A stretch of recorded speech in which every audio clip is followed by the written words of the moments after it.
እስራኤል ሀገር ሆና ከተመሰረተችበት ከ1948 ዓመተ ምህረት አንስቶ አሜሪካ ሲባል እስራኤል ሲባል አሜሪካ የሚለው የሁለቱ ሀገራትን የረጅም ጊዜ ወዳጅነት የሚገልጸው አባባል አሁን ላይ ያከተመለት ይመስላል።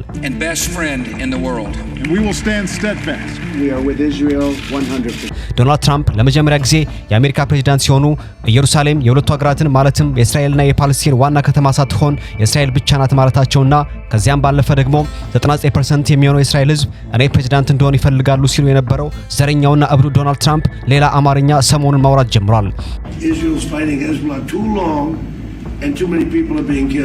ይህ ቀውስ የሆነ ሰውዬ ኔታንያሁ አሁንም ጦርነቱ እንግባ ይለኛል፣ ይበጠብጠኛል፣ አንገሽግሾኛል፣ በቅቶኛል ሲል በአደባባይ መናገር ጀምሯል። በምትኩ ደግሞ ቱርክ እንዲሁ የጓደኛሞች ኩርፊያ እንጂ የረጅም ጊዜ ወዳጃችንና ስለመናገራቸው እስራኤላውያንን አስቆጥቷል፣ አስፈርቷል። ለመሆኑ የሁለቱ ሀገራት ወዳጅነት ለምንና እንዴት እየተሸረሸረ ሄደ የሚለውን አብረን እንዳስሳለን። አብራችን ቆዩ። ዶናልድ ትራምፕ ለእስራኤል ፊታቸውን ማዞራቸው ግልጽ እየሆነ የመጣው በተለይም ከቱርክ ጋር ታይቶ የማይታወቅ አይነት ወዳጅነት አለን ድሮም እኮኛ አንጣላም ሲሉ ተደምጠዋል። የሁለቱ ሀገራት መሪዎች ጆሮዬን ብሱልኝ እግሬን አሙቁልኝ ሆኗል ሁሉ ነገራቸው። ፕሬዝዳንት ትራምፕ ቀደም ሲል ቱርክ ላይ ጥለውት የነበረውን እገዳ በማንሳት የኤፍ-35 ተዋጊ ጄቶችን ለቱርክ ለመሸጥ እያሰቡ መሆኑን ገልጸዋል። ትላንት ግን እንደዚህ አይነት መሳሪያ ለቱርክ መሸጥ በተዘዋዋሪ መንገድ አሸባሪነትን ማፋፋም ብቻ ሳይሆን በመካከለኛው ምስራቅ ያለውን የኃይል ሚዛንም ያናጋል፣ ለምዕራባውያንም ያስጋል ብለው ተናግረው ነበር። ነገር ግን ይህ አዲስ ወዳጅነት ቤንጃሚን ኔታንያሁ ምቾት አልሰጣቸውም።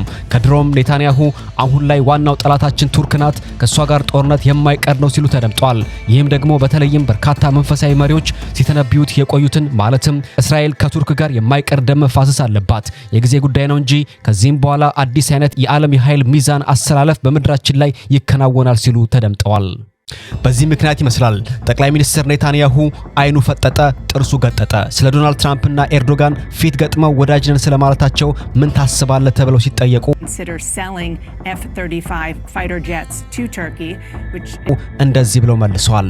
Yes, I have actually spoke to him several times about it and አሁን ስለዚህ ጉዳይ ይህን አእምሮን የሳተ እብድ ሰውዬ ደጋግሜ አናግሬዋለሁ። ምንም እንኳን በፕሬዝዳንት ትራምፕና በኤርዶጋን መካከል የግል ወዳጅነት ቢኖርም ይህ ማለት ግን ቱርክ ለአሜሪካ ታማኝ ወዳጅ ሀገር ናት ማለት እንዳልሆነ ሁሉም የሚረዳው ፀሐይ የሞቀው አገር ያወቀው ጉዳይ ይመስለኛል። እንዲያውም በተቃራኒው የቱርክ አገዛዝ አሜሪካን በሚጠላው የሙስሊም ወንድማማቾች አስተሳሰብ የተለከፈ ነው። ኤርዶጋን የሐማስ አሸባሪዎችን ያስጠጋል፣ ይደግፋቸዋል፣ የገንዘብ ድጋፍም ያደርግላቸዋል፣ ከዚያም ያበጣብጣል ይላል ኔታንያሁ። ተቃዋሚዎቹን በሙሉ ወደ ወህኒ ወርውሯል። ከማንም በላይ ጋዜጠኞችን ወደ እስር ቤት የሚያጉር መሪ ነው። ስለዚህ እሱ ለአሜሪካ አርአያ የሚሆን አጋር አይደለም። ከዚህ በላይ የኔቶ አባል የሆነችው ግሪክን ያስፈራራል። ሌላኛዋን የኔቶ አባል የቆጵሮስን ግማሽ ግዛት በወረራ ይዟል። ከሁሉ በላይ ግን እኔ በግልጽ ያስቀመጥኩት ነጥብ የኔን ሀገር ብቸኛዋን የአይሁድ መንግስት ለማጥፋት ይዝታል። የሱ ቀኝ እጅ ምክትሉ እስራኤል በዓለም አቀፍ ማህበረሰብ መካከል ቦታ የላትም ይላል። ይህ ማለት ምን ማለት እንደሆነ ግልጽ ነው። የሀገር ውስጥ ጉዳይ ሚኒስትሩ ደግሞ የኢየሩሳሌም ገዢ ለመሆን እጓጓለሁ ይላል። እንደዚህ አይነት ድንፋታና የጸብ ነጋሪት ጉሰማ ዋጋ እንደሚያስከፍላቸው ቢያውቁ መልካም ነው ሲሉ ማስጠንቀቂያ አዘል መልእክት አስተላልፈዋል። ቀጫጫዋና ሞጥሟጧ ጋዜጠኛ ቀጠል አድርጋ ሌላ ጥያቄ ጠየቀች። President said this morning that they are great friends, and not just the two of them, the countries. ነገር ግን ጠቅላይ ሚኒስትር ፕሬዝዳንት ዛሬ ማለዳ ላይ እንደተናገሩት ሁለቱ ሀገራት ታላቅ ወዳጆች ናቸው። እንዲያውም ቱርክ ሌሎች ከሚባሉት አጋሮች የተሻለች ወዳጅ እንደሆነች ገልጸዋል። ለዚህ ነው እነዚህን የኤፍ-35 አውሮፕላኖች ለመስጠት እያሰቡ ያሉት። በዚህ ጉዳይ ምን ይሰማዎታል ስትል ጠይቀቻቸው። ጠቅላይ ሚኒስትር ኔታንያሁ በበኩሉ ምላሹ እንደዚህ ሲል አቀረበ። As I said, it would destroy the power balance in the Middle East because Turkey. ቀደም ብዬ እንደገለጽኩት ይህ በመካከለኛው ምስራቅ ያለውን የኃይል ሚዛን ያናጋል። ምክንያቱም በታሪክ ቱርክ የመውረር የመስፋፋትና የማጥቃት ፍላጎት ያላት ሀገር ናት። የኦቶማን ተርኪን ግዛትን እንደገና መልሶ ማምጣትና መላው አውሮፓንና መካከለኛው ምስራቅን የመግዛት ህልምና በተግባር የተጻፈ እቅድ አላቸው። እንደሚታወቀው ያ ግዛት ደግሞ ሶሪያን፣ የዮርዳኖስ ክፍሎችን፣ የአሁኗን እስራኤልንና አንዳንድ የባህረ ሰላጤ ሀገራትን የሚያካትት ያካትት ነበር። ራሷን የሙስሊም ሀገራት ዋና ማዕከልና ጠባቂ አድርጋ የሾመችው ጸባጫሪዋ ቱርክ ለሰላምና ለመረጋጋት ምንም አይነት ፍላጎት እንደሌላት ሳይታለም የተፈታ ሀቅ ነው። አስፈላጊ ሆኖ ሲገኝ ብቻ ለአሜሪካ ወይም ለፕሬዝዳንቱ ፈገግታ የሚያሳየን እንደዚህ ያለን ጽንፈኛ አገዛዝ እንዲህ ያለ ኃይል ካስታጠቁት ውጤቱ ግጭትና ወረራ መሆኑ አይቀሬ ነው። እኔ ብሆን ይህንን አላደርግም። ነገር ግን ለዶናልድ ትራምፕ በግልጽ ነግሬዋለሁ። ቀጫጯ ጋዜጠኛ አስከትላ ሌላ ጥያቄ ያነሳችለት። ፕሬዝዳንቱ ከቱርክ ጋር የሚያደርጉት ንግግር እርሶ ደስ እንደማያሰኞት ይገባኛል። በተለይም ደግሞ በጋዛ፣ በሊባኖስ፣ በኢራን ላይ የተኩስ አቁም ስምምነት እንዲኖር ተጽዕኖ አሳድረዋል። ባለፈው በጋ በኢራን ላይ ያደርጉት የነበረውን ጥቃት አስቆመውታል። በሂዝቦላ ላይ ምን ማድረግ እንዳለበትም ከባድ ትዕዛዝ ዶናልድ ትራምፕ ሰጥተውታል። ስለዚህ የእስራኤልን ወሳኝ ጉዳዮችን እና ውሳኔዎችን እየወሰነ ያለው አረ ለመሆኑ ማን ነው ስትል ጠይቀችው። Conversation that the president is having with Turkey today is just the latest in moves that ጠቅላይ ሚኒስትር ኔታንያሁ እንደዚህ ሲል ባጭሩ መለሰላት። I think there's a wide misperception of everything you said. እዚህ ጋር ትልቅ የተሳሳተ ግንዛቤ ያለ ይመስለኛል። የጠቀስሻቸው አንዳንድ ነጥቦች እውነት አይደሉም። አንዳንዶቹ ደግሞ አስቀድመን የተስማማንባቸው ናቸው። አዎን፣ አልፎ ልዩነቶች ይኖሩናል።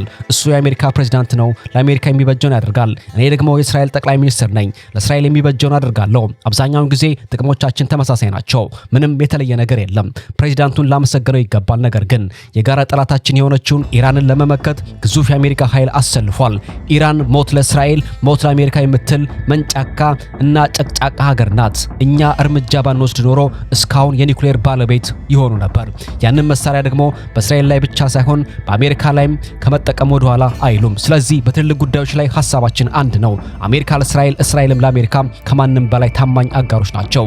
ልዩነቶች መኖራቸው ተፈጥሯዊ ነው። እናንተ እርቃችሁ ያላችሁ ትልቅ ሀገር ናችሁ። እኛ ደግሞ እኛን ለማጥፋት በሚፈልጉ ጠላቶች ተከበን የምንኖር ትንሽዬ ሀገር ነን። ቀጫጫዋ ጋዜጠኛ ሌላ ጥያቄ ያነሳችለት። ስለ ጋዛና ስለ አሜሪካ ድጋፍ መቀነስ እናውራ።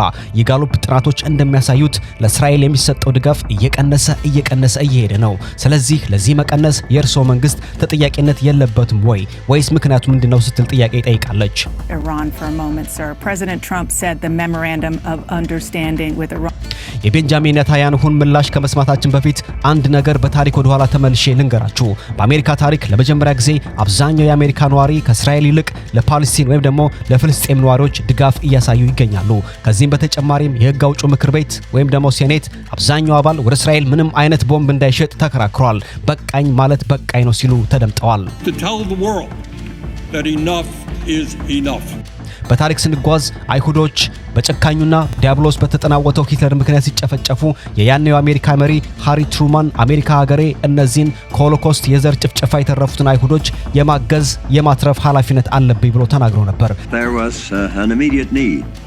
Those displaced persons had to have a place to live, and it was up to us to find it. ነገር ግን ያ ማለት እስራኤል ባሳለፈቻቸው ጦርነቶች ውስጥ አሜሪካ ዝም ብላ ትደግፍ ነበር ማለት አይደለም። በተለይ እስራኤል በ1956 ግብጽን በወረረችበት ወቅት ለእስራኤል የምታደርገውን የውጭ እርዳታ እንደምታቆም በማስፈራራት ከድርጊቷ እንድትታቀብ ሲናገሩ ነበር። በዚህም ምክንያት የእስራኤል ወታደሮች የስዊዝ ካናልን ለቀው እንዲወጡ ተገደው ነበር። ከዚያም ደግሞ ጆን ኤፍ ኬኔዲ ሌላኛው የአሜሪካ ፕሬዝዳንት ከእስራኤል ጋር ያለውን ወዳጅነት ልዩ ነው ብለው ነበር። በአጠቃላይ እስካሁን ወደ ዋይት ሃውስ ማንም ይምጣማን ከአሜሪካ ካዝና ወደ እስራኤል ወደ 300 ቢሊዮን የሚጠጋ ማንም ሀገር አግኝቶት ቀምሶት የሚያውቀውን የቼክ ድጋፍ ተጽፎላቸዋል። የሁለቱ ሀገራት ታሪካዊ ወዳጅነት ግን የኃይል ሚዛን ማስጠበቅ ብቻ ሳይሆን ሃይማኖታዊ አጀንዳም አለው። በአሜሪካ የሚገኙ የክርስቶስ ወታደር ነን ባዮች የቀኝ ዘመም ክርስቲያን ፖለቲከኞች እስራኤል በመጽሐፍ ቅዱስ የተበሰረች የቃል ኪዳንና የክርስቲያኖች ርስት ናት ብለው ያስባሉ። Israel is a land that God gave through Abraham to a people that he chose. It was a people, a place, and a purpose. ምንም እንኳን አይሁዶች እምነታቸው ከክርስትና በጣም የራቀ ቢሆንም ለዚህ ደግሞ ለነዚህ ወንጌላውያን ወይ ደግሞ ኢቫንጀሊካንስ የጌታ ዳግም ወደ ምድር መምጣትና የአይሁዶች የራሳቸው ሀገር የማይለያዩ ነገሮች ናቸው ብለው ያምናሉ። ለዚህም ደግሞ አይሁዶች አሁን ያሉበት ግዛት በመጽሐፍ ቅዱስ የተመሰከረለት ከአብርሃም ጀምሮ ሲወርድ ሲዋረድ የመጣ ቤታቸው ነው ብለው በጽኑ ያምናሉ። ሌላው ደግሞ ኤፓክ ወይ ደግሞ AIPAC የተባለው ድርጅት የሁለቱን ሀገራት ግንኙነት በጽኑ አለት ላይ የመሰረተ ጠንካራ ተቋም ነው። ሪፐብሊካንም ይሁን ዴሞክራት ስልጣን ላይ ቢመጣም በእስራኤል ጉዳይ አንድ እንዲሆኑ ገንዘብና ዲፕሎማሲያዊ ስራ የሚሰራ ድርጅት ነው። ምክንያቱም እስራኤልን መደገፍ የሞራልም የፖለቲካም የስነ ልቦናም ጉዳይ እንደሆነ ስለሚያምኑ ወደ ቃለ መጠይቁ ስንመለስ ጠቅላይ ሚኒስትር ኔታንያሁ እንደዚህ ሲሉ ምላሻቸውን ሰጥቷል። Look, I think it's too early to say what will happen. The president believes that he ለእስራኤል የሚሰጠው ድጋፍ መቀነስ የጀመረው ከጋዛ ጦርነት ዓመታት በፊት ነው። የዚህ ትክክለኛ ምክንያት ደግሞ ከቲክቶክና ሌሎች ማህበራዊ ሚዲያዎች መስፋፋት ጋር በቀጥታ የተያያዘ ነው። ወጣት አሜሪካውያን በእነዚህ መድረኮች አማካኝነት እስራኤልን ብቻ ሳይሆን አሜሪካንም እንዲጠሉ እየተደረጉ ነው። አሜሪካዊ በመሆናቸው እንደማይኮሩ የሚናገሩ ሰዎች ቁጥር እየጨመረ ነው። ይህ በጠላት ሀገራትና ድርጅት የሚመራ በተጠና የቦት ዘመቻ የሚካሄድ የሐሳብ ወረራ የውሸት ምክንያት ነው። በጋዛ ስላነሳሽ ሁኔታ ካነሳሽ ግን ሐማስ በንጹሃን ጀርባ ተደብቆ የሚዋጋ የፈሪዎች ስብስብ ነው። ትምህርት ቤቶችን፣ መስጊዶችንና መኖሪያ ቤቶችን እንደ ምሽግ ይጠቀማል። እኛ ንጹሃን እንዳይጎዱ በሚሊዮን የሚቆጠሩ የስልክ ጥሪዎችንና መልእክቶችን እንልካለን። ሐማስ ግን ህዝቡን ለጉዳት እንዲያጋልጥ ያስገድደዋል። ይህ ጦርነት የኛ ብቻ ሳይሆን የናንተም ጦርነት ነው። እኛ የምንዋጋው ስልጣኔ ለማጥፋት የሚፈልጉ አረመኔዎችን ነው ሲሉ ጠንከር ባለ ስሜት ተናግረዋል። ጋዜጠኛዋ የመጨረሻ ጥያቄ አነሳች። በመጨረሻም በምዕራብ ባንክ ወይም ደግሞ ዌስት ባንክ የአይሁድ ሰፋሪዎች በፍልስጤማውያን ላይ የሚያደርሱት ጥቃት መላው ዓለምን እያሳሰበ ነው የሚገኘው። እነዚህን ጥቃቶች ማስቆም ለምን አልቻላችሁም? እስከ መቼ ድረስ ነው እንደዚህ እየሆነ የሚቀጥለው ስትል ጠይቃለች። Are you saying that Israel and you personally bear no responsibility?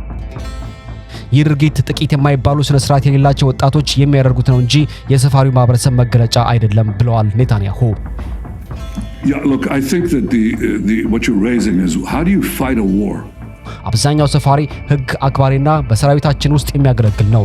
እኛ ማንኛውንም አይነት ህገወጥ ጥቃትን አንቀበልም። ህግን በራስ እጅ መተርጎም በእስራኤል ቦታ የለውም። መንግስታችን ይህንን ይቃወማል። በህግም እንጠይቃለን። እስራኤል ግልጽነት የሰፈነባት ዲሞክራሲያዊት ሀገር ናት። ወንጀልን ደብቀን አናውቅም። ምንም አይነት የሐሰት ስም ማጥፋት ቢሰነዘርብንም እኛ ለእውነትና ለፍትህ የቆምን ሀገር ነን። ነገር ግን ለምንድነው ሁለቱ ሀገራት አሁን ላይ ጀርባቸውን የተሰጣጡት? የመጀመሪያው ምክንያት ኦክቶበር 7 ላይ ወይ ደግሞ ጥቅምት 7 ላይ ሐማስ ባደረገው የሽብር ጥቃት ምክንያት የተነሳው ብዙ ሰው ያለቀበት ጦርነት ምክንያት ነው። ያ በአንድ ወቅት የማይበገር የሚመስለው ወዳጅነት በመጀመሪያ ትልቅ ፈተና ውስጥ ወደቀ። በጋዛ ምድር የፈሰሰው የሰላማዊ ሰዎች ደም፣ የህፃናት ለቅሶና የከተሞች አመድ መሆን በዓለም ፊት ቀረበ። ከ70,000 በላይ ፍልስጤማውያን መገደልና በቢሊዮኖች በሚቆጠሩ ስልኮች ላይ በቀጥታ የሚተላለፈው የዘር ማጥፋት ውንጀላ የአሜሪካውያንን ልብ ሰበረው። ጦርነቱ በሐማስ ላይ ብቻ ሳይሆን በሁለቱም ፍልስጤማውያን ላይ እንደሆነ ተደርጎ መታሰቡ አሜሪካ ለእስራኤል የምትሰጠውን የሞራል ድጋፍ ጥያቄ ውስጥ ከተተው። ሁለተኛ ምክንያት የኢራን ጦርነትና የኔታንያሁ ወጥመድ በ2025 የተቀሰቀሰውና አሜሪካን በቀጥታ ያስገባው የኢራን ጦርነት ሌላኛው የመለያያ ነጥብ ሆነ። የእስራኤሉ ጠቅላይ ሚኒስትር ቤንጃሚን ኔታንያሁ የአሜሪካን መሪዎች በመግባባትና በማስገደድ ወደማይፈለግ የክልላዊ ጦርነት ጎትተው አስገብተውናል የሚል ጥርጣሬ በአሜሪካ ፖለቲከኞች ዘንድ ነገሰ። አሜሪካን ለራሳቸው አጀንዳ መጠቀሚያ እያደረጓት ነው የሚለው ስሜት በተለይም ደግሞ በሪፐብሊካን የማጋ ንቅናቄ ዘንድ ከእንግዲህ የሰው ሀገር ጦርነት ይብቃን የሚል ቁጣን ቀሰቀሰ። ሶስተኛ ምክንያት የአዲሱ ትውልድ አመጽ። ከታሪክ መጽሐፍት ይልቅ በኢንስታግራምና በትዊተር ምስሎች የሚያየው አዲሱ የአሜሪካ ትውልድ እንደ አባቶቹ ለእስራኤል አይወግንም። ለወጣቶቹ ጉዳዩ ስለ ጂኦፖለቲካዊ ሳይሆን ስለ ሰብአዊ መብት ነው። ይህ ትውልድ ለእስራኤል የነበረው ጥልቅ ፍቅር ወደ ትችት፣ ለፍልስጤማውያን የነበረው ግዴለሽነት ደግሞ ወደ ደጋፊነት ቀይሮታል። ይህ ሽግግር በዲሞክራቲክ ፓርቲ ውስጥ ትልቅ ስንቅ ፈጥሯል። አራተኛ ምክንያት ጦርነቱ ወደ ኢራን ሲሰፋና የነዳጅ ዋጋ ሲንር ጉዳዩ የእስራኤል ብቻ መሆኑ ቀርቶ የአሜሪካውያን የዕለት ተዕለት ኑሮ ፈተና ሆኖባቸዋል። እስራኤል ከቁጥጥር ውጪ እየሆነች ነው፣ እኛን ወደማይመለከት ጦርነት እየሳበችን ነው የሚለው ድምጽ ከግራም ከቀኝም ጎልቶ መሰማት ጀመረ። ለምን በቢሊዮን የሚቆጠሩ ዶላር በነፃ እንሰጣለን? ለምንስ መከፈል የለበትም የሚሉ ጥያቄዎች በአሜሪካ ሴኔት አዳራሾች ውስጥ ማስተጋባት ጀመሩ። አምስተኛና ዋና ምክንያት ደግሞ በአንድ ወቅት እስራኤልን መተቸት በፖለቲካው ዓለም እንደ ራስን ማጥፋት ይቆጠር ነበር። ዛሬ ግን በኒውዮርክና በሌሎች ታላላቅ ከተሞች እስራኤልን በግልጽ የሚተቹ ፖለቲከኞች ማሸነፍ ጀምረዋል። በሴኔት ውስጥም ለእስራኤል የሚላከው የጦር መሳሪያ እንዲቆም ድምጽ የሚሰጡ ዲሞክራቶች በአንድ ዓመት ውስጥ ከ15 ወደ 40 አድጓል። The time is now for us to end all US military aid to the extremist Netanyahu government. አጠቃላይ ግንኙነቱ ሙሉ በሙሉ ባይበጠስም ያ የቆየውና ቅድመ ሁኔታ የሌለው ፍቅር ግን አክትሞለታል። ዛሬ ግንኙነቱ በስሜት ላይ ሳይሆን በጥቅምና በሂሳብ ላይ የተመሰረተ የግብይት ግንኙነት ወደ መሆን እያመራ ይገኛል። በአሜሪካና በእስራኤል መካከል ያለው ሰማይ በደመና ተጋርዷል። የወደፊትም አቅጣጫ በሁለቱ ሀገራት አዳዲስ መሪዎች ውሳኔና በህዝባዊ ተቃውሞ ማዕበል የሚወሰን ይሆናል። አበቃው። ላይክ፣ ሼር፣ ሰብስክራይብ ማድረጋችሁን እንዳትረሱ። አመሰግናለሁ።